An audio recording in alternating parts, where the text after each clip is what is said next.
Hello everybody, so today James Pearce is saying that Liverpool are going to have a quiet January. FIFA have announced the new Club World Cup. It's going to have 32 teams. We've had another person leave Anfield from behind the scenes.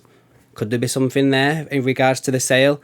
Also, I've got a little bit of an update for you in regards to Amrabat that you might find of interest.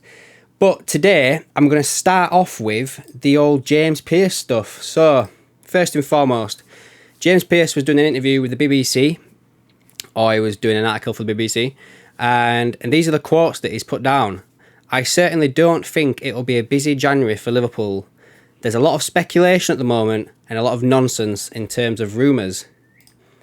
The midfield has been talked about a huge amount because if Liverpool don't go and sign a midfielder in January, then you're probably looking at a situation where you need at least 2 or 3 next summer. For the vast majority of the January window, it looked like nothing would happen, and then suddenly a deal that Liverpool, were interested in the summer was able to be done there and then, and they moved very quickly. That is in regards to Luis Diaz last year, where basically last January we were told that nothing would happen. Spurs came in to buy Luis Diaz, who we were interested in getting in the summer. They did most of the legwork in getting the deal agreed, how much they were after, and we came in and just took the deal from underneath them. So Pearce basically ended that off by saying it wouldn't surprise me if something similar happened this time round. And then he also put, we know the big transfer target is Jude Bellingham. That's the one that Jurgen Klopp would absolutely love to bring in, but that would be the one for next summer rather than January. I don't think anyone expects Dortmund to be thinking about losing him midway through the season with what they are still playing for, which I completely and utterly agree. So the article this is basically titled Liverpool in for a quiet window, and then the more and more you go down, Pearce is basically saying that Liverpool are not in for a quiet window and that they could be doing stuff behind the scenes because they said this last year.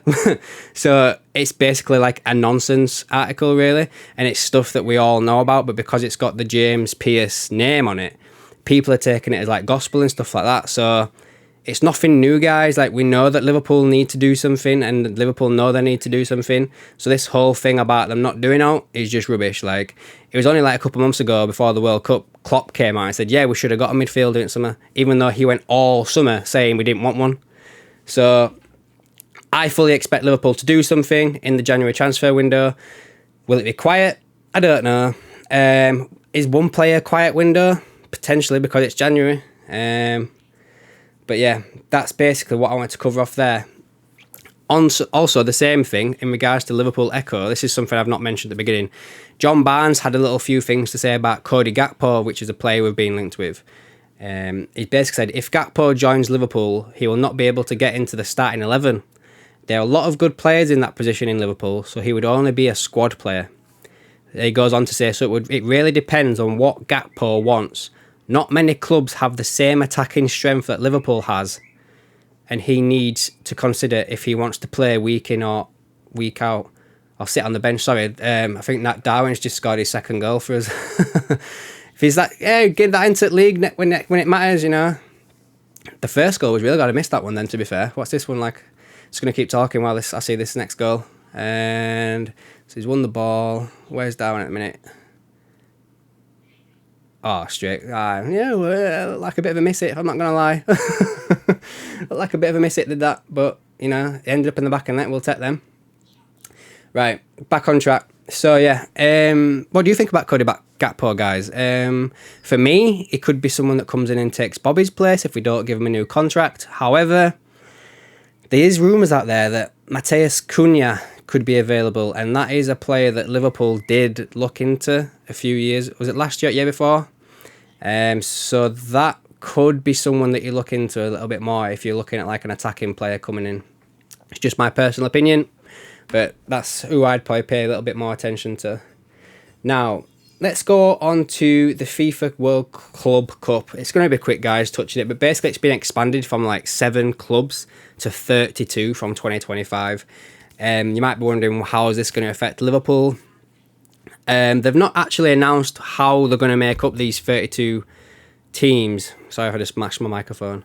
But you would be thinking that there'd be more than one team from each country or each you know what I mean, to make up the numbers. So you might be looking at like the top 2 from England, the top 2 from Germany, top 2 from Spain, you know, so on and so forth, to make it a little bit more interesting. And if that's the case, going on by the history, the Liverpool would probably be involved in this. Now they're looking at it in saying it's going to take place from June 2025 onwards. Now for me, that comes during pre-season. So is this going to take over pre-season? If so, is there going to be like a financial, I can't think of the word I'm looking for, like, you know, finances, extra finances to the clubs for taking part? Because, you know, this is the time when clubs generally go away, do tours, generate more money. So there's got to be some sort of financial incentive for them to go for this rather than go for the tours. Do you know what I mean? And it's like now with this World Cup that's just happened now, like every club that's had their players go to this World Cup has had money given to them. It's mid-season. Do you know what I mean? Like, so if someone gets injured now and they're out for the rest of the season, that just ruins that club's chances going forward. So they've all had some sort of financial incentive to let the players go to this World Cup and to cover for like costs of injury and blah, blah, blah, blah. So I wonder if there'd be something similar with that, to be fair. Would you be interested in this? It just seems like extra games for me. Like, what's the format going to be like? Is it going to be group stages, then knockouts, or is it going to be just 32 teams, 16, 8, 4, you know, like just knockouts straight away? Is it going to be that? So let's wait and see what happens here with this. But I don't think I'm that interested in that, to be fair. What do you guys think? You let me know anyway. Now, Amrabat, let's go to him first and I'll finish off with the other bit at the end. The bit that I wanted to let you know is that if you go on transfermarket.co.uk without the E between the K and the T, and you search for this player and you look at the right hand side, current rumours, probability of a transfer, you've got Atletico Madrid at 38%, we're at 64% going up, and Tottenham are at 71% coming down. But the interesting thing I wanted to look at is his agency is CAA Stellar, and I'm sure I'd heard that before. So I clicked on it to see like who they represent. And on their books, they have Kanate from Liverpool. And there's a few players on there as well that Liverpool have actually been linked with over the past couple of years, like Camavinga, Calvin Phillips. There's that Yeremy Pino, who's on there, that's a right winger from Villarreal that I know has been mentioned of us before in the past. You've got, just scrolling down, like Jeremy Doku's on there. You know, there's loads of players on here that Liverpool have been linked with over the years. And I think maybe this is why this is coming up. Because the way I mention this is because Liverpool have a good relationship with like the Portuguese agencies. I can't remember what they're called now. Is it like Gestifute or something like that? You know, like Jota and stuff like that, and Luis Diaz and Nunez is linked in with this as well. So that's why we see a lot of players coming from over there, because we've got a good relationship with them, so it makes it an easier thing to negotiate for these players, if that makes sense. So the fact we've already got like some sort of decent relationship in with this agency, you know, because we've got Kanate, then we've been linked with several of their other players before they've gone on to their other clubs that they've moved on to. It says to me that we've got something going on with this club, this agency, sorry. So as much as people have kind of towards the back end of the World Cup started thinking that Amrabat is not for Liverpool, I could kind of see it happening. You know, they've got Jonathan Barnett as on staff there. His name you hear a lot about. And it says here that Amrabat's valuation on transfer market is 10 million at the current transfer market thing. His contract has got like a year left on it with an option of a further year. And he's also sponsored by Nike as well. So that ties into Liverpool. So there's a few things into this Amrabat situation that does kind of tie into the possibility of him moving to Liverpool. It is a midfielder I've got my eye on as like a midfielder that comes in during January. I've also got my eye on that Kudus as well that I've mentioned a couple of times now. But I won't say that that it's strong as this, but just the fact we've got the relationship with the agency does make me think there's something there a little bit about that as well. Now, finally, to close this video off, I'm going to go over another departure has been confirmed from behind the scenes at Liverpool, and I'm on the Liverpool Echo here, and basically they're saying that Ed Rice has left his role as partnerships manager at Anfield and he's gone on to a cricket club, basically.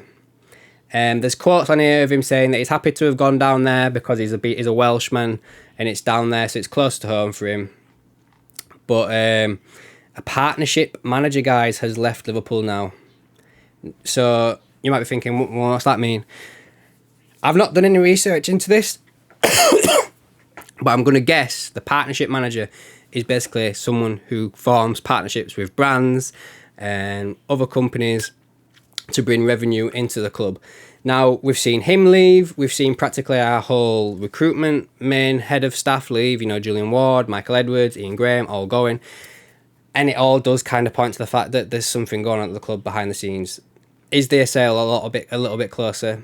I tend to think there is. Like, to me, this situation looks like a trimming of the fat, if that makes sense. We've had it over the past couple of days and weeks now told to us that Jurgen Klopp has more power when it comes to transfers.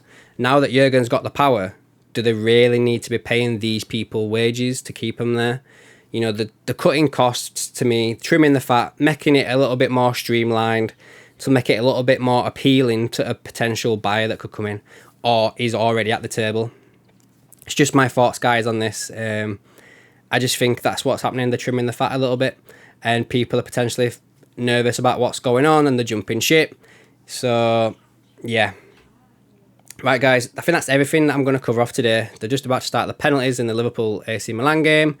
So, yeah, I'll leave it there, guys. Let me know, what do you think about everything, guys? Would you take Amrabat? Would you take Gakpo? What do you think about this whole Ed Rice leaving? Do you think it's tied to the sale of the club?